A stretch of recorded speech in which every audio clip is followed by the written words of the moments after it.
നമസ്കാരം പ്രിയപ്പെട്ട കൂട്ടുകാരെ, ഏറ്റവും ലേറ്റസ്റ്റ് ആയിട്ട് പുറത്തു വരുന്ന അവധി അറിയിപ്പുകളാണ് ഈ ഒരു ചാനൽ കൂടി നിങ്ങളുടെ മുമ്പിലേക്ക് ഷെയർ ചെയ്തത്.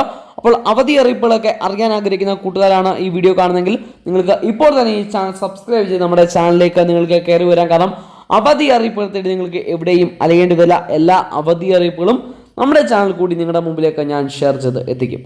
അത് സ്കൂളിൽ പ്രാദേശികമായി പ്രഖ്യാപിക്കുന്ന അവധികൾ, അതുപോലെ തന്നെ പഠിപ്പ് മുടക്ക സ്ട്രൈക്കുകൾ, മഴ മൂലം പ്രഖ്യാപിക്കുന്ന അവധികൾ എല്ലാം ഈ ഒരു ചാനൽ കൂടി റിപ്പോർട്ട് ചെയ്ത് നിങ്ങളിലേക്ക് എത്തിക്കാറുണ്ട്. അപ്പോൾ മറക്കണ്ട, സബ്സ്ക്രൈബ് ചെയ്യുക, നിങ്ങൾക്ക് ഉപകാരപ്പെടും. അതൊരു വീഡിയോ ആദ്യം നിന്ന് ലൈക്ക് ചെയ്ത് കൂടി കാണാൻ ശ്രദ്ധിക്കുക. വാട്സപ്പ് ഗ്രൂപ്പുകളുടെ ലിങ്ക് ഡിസ്ക്രിപ്ഷൻ ബോക്സിലുണ്ട്, നിങ്ങൾക്ക് ജോയിൻ ചെയ്യാവുന്നതാണ്. അപ്പോൾ വയനാട് ജില്ലയിലെ വിദ്യാഭ്യാസങ്ങൾക്ക് 4 ദിവസം അവധി പ്രഖ്യാപിച്ച ഉത്തരവായിട്ടുണ്ട്.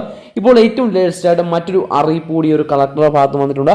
അത് തൃശ്ശൂർ ജില്ലാ കളക്ടറുടെ ഭാഗത്തു നിന്നാണ് അറിയിപ്പ് വന്നിരിക്കുന്നത്. അത് അവധി പ്രഖ്യാപിച്ചു എന്നല്ല, തൃശ്ശൂർ ജില്ലയ്ക്ക് അവധി പ്രഖ്യാപിച്ചു എന്ന വാർത്ത തെറ്റാണെന്ന് സ്ഥിരീകരിക്കുന്ന ഒരു വാർത്തയാണ് ഇപ്പോൾ കളക്ടറുടെ ഭാഗത്തുനിന്ന് ഉണ്ടായിട്ടുള്ളത്.